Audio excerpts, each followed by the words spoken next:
Good morning to all. In today's chapter, we'll be studying about Indian economy from period 1950 to 1990. In the previous lecture, we people discussed the condition of Indian economy during the British rule. And now in today's lecture, we'll be discussing about how India planned its development from 1915 to 1990. We know India got independence on 15 August 1947. After this day, we were finally the masters of our own destiny. There were many decisions which were required to be taken about economic system and other decisions about how to run an economy. And we wanted the economic system, we wanted to adopt that economic system that will promote welfare for all. That should promote welfare for all. My objective was only that we should follow an economic system which should promote the welfare for all. That time the Prime Minister of the country was Jawaharlal Nehru. First independence के बाद पहला जो हमारे prime minister थे Pandit Jawaharlal Nehru. He was well convinced with the socialist system. Socialist system वो होता है जिसमें factors of production are owned and controlled by the government. And capitalist system वो होता है in which factors of production are owned and controlled by the private sector. हम private sector में सब कुछ हैंड ओवर नहीं कर सकते थे. सोशलिस्ट सिस्टम पसंद आ रहा था, लेकिन अ कंट्री लाइक इंडिया जहाँ पे डेमोक्रेसी है main feature of Indian economy, उसमें कंप्लीट सोशलिज्म के साथ रन करना भी मुश्किल था. इसीलिए जो सोवियत यूनियन जो कैपिटलिस्ट इकोनॉमी सोशलिस्ट इकोनॉमी के टर्म्स में रन हो रही थी, Jawaharlal Nehru was not well convinced with that system कि कंप्लीट सोशलिज्म के लिए वो कन्विंस नहीं थे. तो we decided, we means country decided to follow midway after discussion with the leaders and all those who made a contribution to the country's independence. The discussion and all, it was being decided that we will follow a midway between capitalism and socialism. This midway was termed as mixed economy. So India adopted an economic system which was a mixed economy, which was a midway between capitalism and socialism. That means mixed economy is the economy where factors of production are owned and controlled both by private and public sector, or the economy in which private and public sector coexist. दोनों काम करते हैं, private for profit and public sector for social welfare. So this mixed economy system was well reflected in the policies that were framed after adopting mixed economy. That is Industrial Resolution of 1948 and then Directive Principles of Indian Constitution. दोनों में mixed economy के जो features हैं, reflection है, that were visible. Now, finally, it was a time when India had to plan for what were the major goals for which India has to strive for. To set up the goals of India or to plan for the India development, Planning Commission was being set up, and it was decided that it will be run under a chairmanship of the Prime Minister of a country. So that means जब Planning Commission first time set up हुआ, उसके जो chairman थे, that was Jawaharlal Nehru. Planning Commission was to plan for a country. Goals were to be set for a country that country has to achieve in a predetermined time period. Basically plans क्या होता है बेटा, it spells out the resources to be put into use. How the resources are to be put to use, वो उसको जब हम expanded form में represent करते हैं, that statement is called as planning. It spells out, it shows how the resources of the country are to be used. We know country is always having resources as scarce in relation to wants. जरूरतें बहुत ज्यादा है country की, resources उसके relation में बहुत कम है. तो प्लानिंग में यही किया जाता है. दैट मीन्स कंट्री के लिमिटेड रिसोर्सेज को कंट्री की डेवलपमेंट के लिए किस तरह से यूज करें ताकि कंट्री को मिलने वाला जो बेनिफिट है वो मैक्सिमम हो. आर्किटेक्ट ऑफ इंडियन प्लानिंग में मेन आर्किटेक्ट का जो काम किया था, that was Prasanta Chandra Mahabolis. He had a main contribution in the planning. Main architect of Indian planning भी कहा जाता है इनको. सारी प्लानिंग जो की गई, it was under his guidance. बहुत सारे और लीडर्स और स्टैटिस्टिशियंस के भी ने भी contribute किया, but leading role was being given by Mahabolis. Leading role was being performed by Mahabolis. So only he is called the architect of Indian planning. Now, goals of Indian economy, or goals to be achieved by India, they were set into a 5-year planning. 5 साल की planning की गई. तो 5 साल की planning के कुछ ऐसे गोल सेट किए गए जो हर 5 ईयर प्लान में प्रीडोमिनेंट रोल प्ले करेंगे। इसका मतलब ये नहीं था कि इन गोल्स के अलावा बाकी गोल्स के लिए काम नहीं किया जाएगा, लेकिन इन गोल्स को हमेशा हर 5 ईयर प्लान्स का बेस रखा जाएगा। तो ये गोल्स क्या थे? फर्स्ट वाज ग्रोथ, कंट्री को ग्रो कैसे करना है, modernisation, then self reliance, and fourth one was equity. These were the 4 major goals जिनके अराउंड सारी प्लानिंग रोटेट करेगी। इसका ये मतलब कभी भी नहीं था कि इंडिया इन गोल्स के अलावा किसी और चीज के लिए प्लान नहीं करेगा। किसी 5 ईयर प्लान में से ग्रोथ को इंपॉर्टेंस दे दी गई, किसी में मॉडर्नाइजेशन को, किसी में सेल्फ रिलायंस को। सारे गोल्स को हम एक ही टाइम पे इंपॉर्टेंस नहीं दे पा रहे थे। क्यों? Because resources were scarce. हर चीज को एक ही टाइम पे हम प्रमोट नहीं कर सकते थे। So by and by keeping this as a base of planning, we started 5 year plans were being built off. इनको बेस रखा, इनके नाम चेंज हुए plan to plan, but base जो था हमारी प्लानिंग का वो इन गोल्स के ऊपर था। ये गोल्स जो है हमारी प्लानिंग का बेसिक थे कि ये तो अचीव करने ही करने हैं। तो फर्स्ट ऑब्जेक्टिव या first goal of 5 year plan was growth. बच्चे, growth means increase in country's capacity to produce goods and services. जब कंट्री की overall capacity to produce goods and services बढ़ जाती है उसे ग्रोथ कहा जाता है। But it plays a large stock of productive capital. That means जो ग्रोथ है वो कब होती है? अगर आपकी कंट्री में प्रोडक्टिव कैपिटल का स्टॉक बढ़ जाता है, जैसे ट्रांसपोर्ट, बैंकिंग, ये बढ़ेगा तो आपकी कंट्री की ग्रोथ होगी। अगर प्रोडक्टिव कैपिटल बढ़ानी है तो प्रोडक्टिव कैपिटल किसकी हेल्प से बढ़ेगी? ट्रांसपोर्ट, बैंकिंग, क्योंकि ये आपकी कंट्री में गुड्स एंड सर्विस को प्रोड्यूस करने के लिए हेल्पिंग लाइन्स हैं। या फिर आपने जो प्रोडक्टिव कैपेसिटी है उसको बढ़ा लो। आई रिपीट, ग्रोथ मतलब कंट्री के capacity to produce goods and services बढ़ानी है। This can be done by 2 method. या तो प्रोडक्टिव कैपिटल बढ़ा लो, that is transport, banking, insurance, which needs lot of capital, बहुत ज्यादा खर्चा करना पड़ेगा। या अपनी एग्जिस्टिंग जो प्रोडक्टिव कैपिटल है उसकी एफिशिएंसी को बढ़ा लो, उससे रिसोर्स को प्रॉपरली यूटिलाइज स्टार्ट करो। जो भी आपके अवेलेबल रिसोर्स है उनकी इतनी यूटिलाइजेशन को प्रॉपर करो ताकि उनसे मिलने वाला रिजल्ट जो है वो अच्छा हो जाए।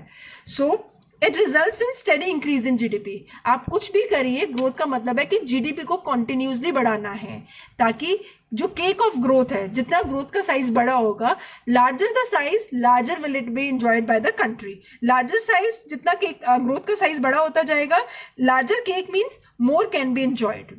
हर बंदे के लिए शेयर जो है वो बढ़ता जाएगा। Smaller will be the cake, share of every person, every one in the growth will be very small. तो जितना ज्यादा ग्रोथ प्रोसेस होगी, जितनी स्टेडी ग्रोथ प्रोसेस होगी, उतना बड़ा ही हर सेक्टर का शेयर, हर पर्सन का शेयर जीडीपी में होगा। That was the objective. That means increase in the flow of goods and services, जिसको या तो 2 तरीके से बढ़ाया जा सकता है, या तो प्रोडक्टिव कैपिटल बढ़ा लो, दैट इज ओवरऑल रिसोर्सेज को बढ़ा लो, या फिर एग्जिस्टिंग कैपिटल की प्रोडक्टिव कैपेसिटी को बढ़ा लो। ताकि इन दोनों, इससे क्या होगा कि GDP of the country increase करेगा। GDP is like a cake. GDP है क्या? एक केक है। जितना बड़ा केक होगा उतना ज्यादा शेयर मिलेगा, उतना ज्यादा शेयर हर पर्सन एंजॉय करेगा। ऐसे ही जीडीपी में जो कंट्रीब्यूशन है वो किस सेक्टर का आता है, that also makes a difference. हमारी कंट्री के 3 sector, rather every country has got 3 sectors, that is primary, secondary and tertiary. Primary means agriculture, secondary means industries and tertiary means service sector. तो इसे structural composition भी कहा जाता है। हमारी country में बिफोर इंडिपेंडेंस प्रीडोमिनेंस एग्रीकल्चर थी, but after independence, after 1991 rather, हमारा सर्विस सेक्टर कंट्रीब्यूशन बढ़ गया था। That will come discuss in the coming chapters. तो हमने ये भी देखना था कि ग्रोथ हो, एक ग्रोथ का एक पर्टिकुलर पैटर्न होता है जिसे हम डेवलपमेंट कहते हैं। अगर ग्रोथ प्रोसेस में इंडस्ट्रियल सेक्टर का कॉन्ट्रीब्यूशन ज्यादा हो तो that is considered to be best one, और एग्रीकल्चर सेक्टर का कॉन्ट्रीब्यूशन मिनिमम होना चाहिए ग्रोथ में। That country is considered to be a developed economy. So growth means increase in the country's capacity to produce goods and services, so that country का जो GDP है वो बढ़ सके और larger share can be enjoyed by every section of the society. Second objective after growth was modernization, which is very, very important objective. Under modernization, what was it, beta? Modernization in 2 ways. One, modernization means latest technology to be use in every sector. चाहे आप farming कर रहे हो, उसमें भी जो output बढ़ा है उसमें high yielding variety of seeds, fertilizers, insecticides, pesticides, latest way of farming की जाए. और इंडस्ट्री में जो प्रोडक्शन की जा रही है वो लेटेस्ट टेक्निक से की जा रही है. That is termed as modernization. That means हम जो भी करें वो लेटेस्ट तरीके से करें ताकि कॉस्ट ऑफ प्रोडक्शन कम हो और प्रॉफिट मार्जिन बढ़ता जाए. One thing is this is called as modernisation. Other ways में modernisation means change in social outlook. Social outlook mean लोगों की सोच बदलनी है. I repeat, social outlook means लोगों की सोच बदलनी है. लोगों की सोच किस तरफ बदलनी है? To how importance of men and women in the society should be same. अगर आप जो काम मेन कर रहे हैं सोसाइटी में इक्वल चांस देना चाहिए वुमेन को भी वो काम करने के लिए. Rather women talent should be utilized at the various places, that is industries, factories and all other professions. कोई ऐसी रिस्ट्रिक्शन नहीं होनी चाहिए कि ये काम सिर्फ मेन कर सकते हैं और ये काम सिर्फ वुमेन कर सकते हैं. सो मॉडर्नाइजेशन दो तरीके से चाह रहे थे. एक तो using a latest technology in everything, that is using latest technology in agriculture, industry as well as service sector. दूसरा, लोगों की सोच बदलनी है. The way the women was looked up till 1947, उस सोच को बदलना है. हमें वुमेन टैलेंट को हर जगह हर प्लेस पे यूज करना है ताकि कंट्री जो है ओवरऑल प्रॉस्परस कर सके. बच्चे इसमें सबसे इंपॉर्टेंट था कि मैन और वुमेन को जो राइट्स मिले वो सेम हो, जो ट्रेडिशनल सोसाइटी में नहीं मिल रहे थे. दूसरा, वुमेन टैलेंट को हर जगह पे, हर वर्क प्लेस पे, चाहे बैंक्स हो, फैक्ट्रीज हो, स्कूल्स हो, हर जगह पे यूज किया जाए. उसी कंट्री को डेवलप कहा जाता है जिसमें मेन और वुमेन में गैप जो है वो नहीं देखा जाता.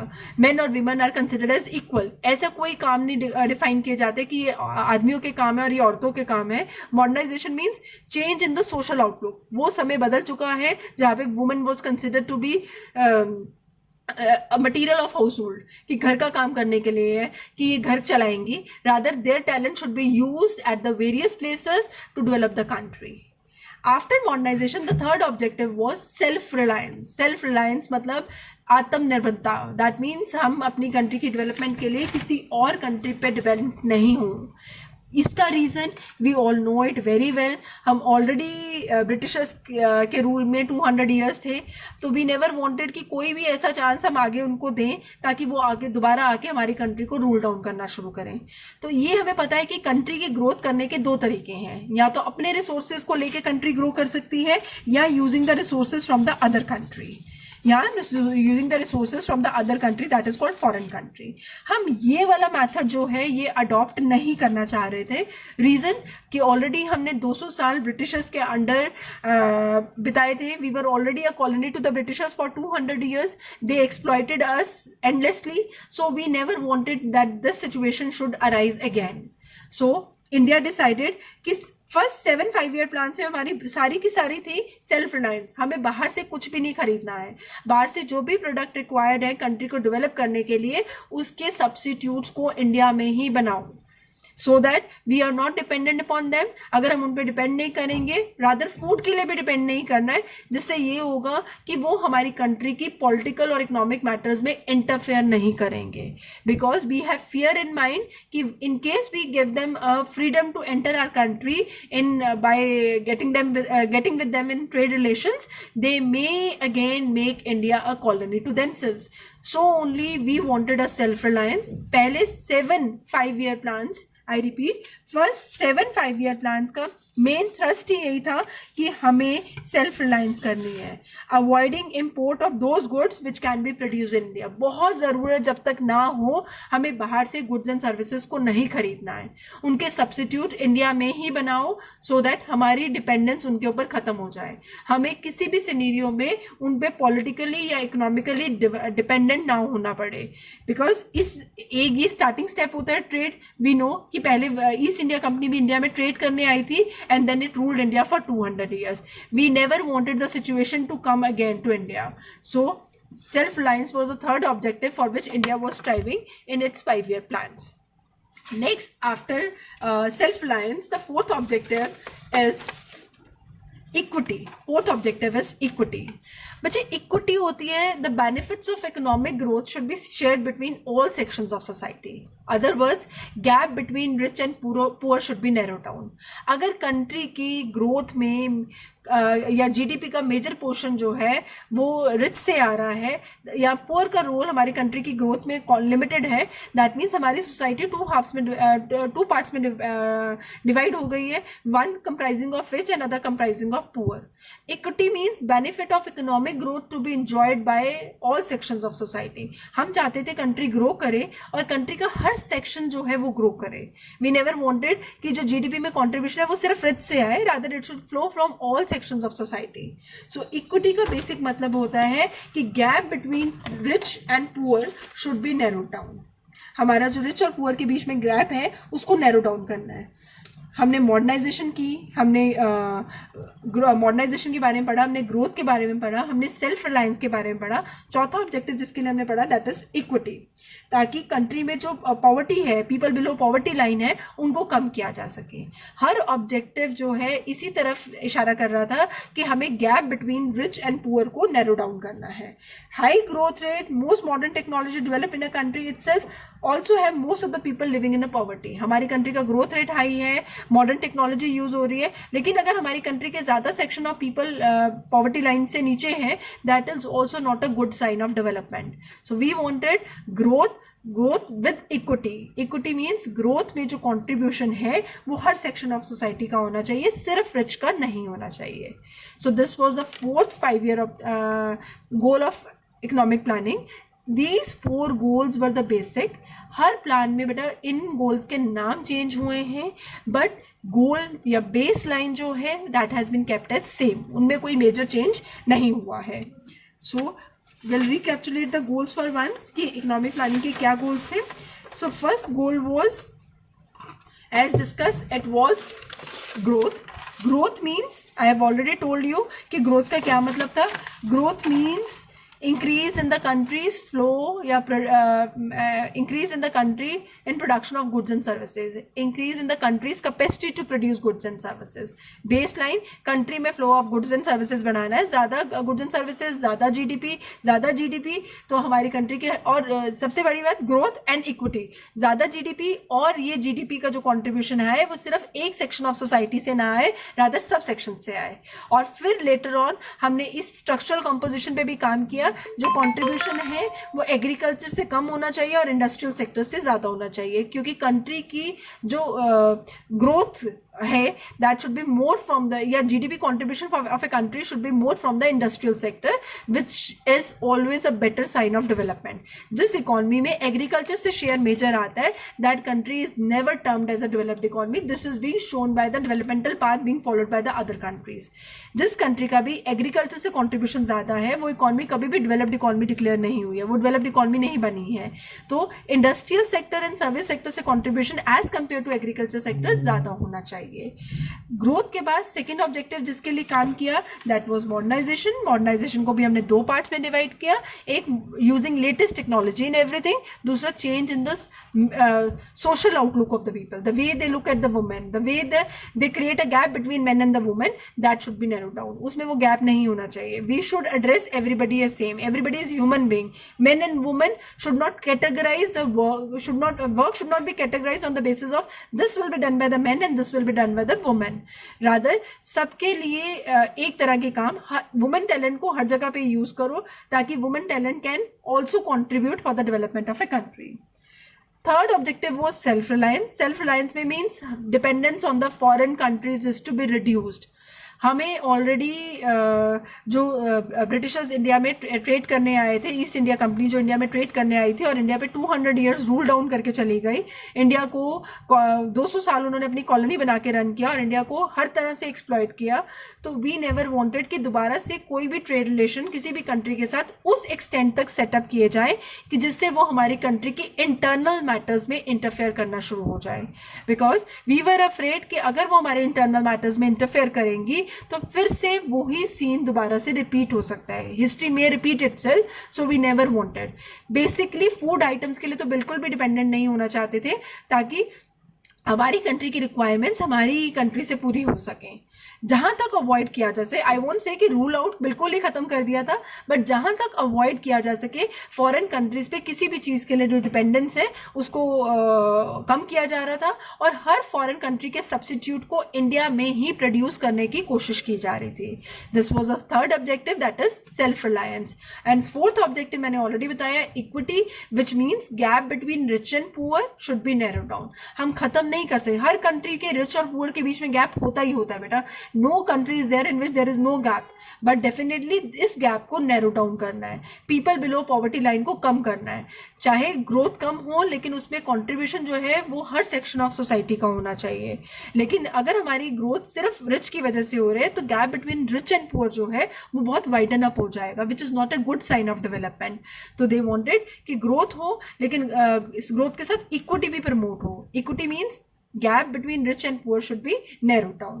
This was the fourth basic objective of the economic planning. Thank you.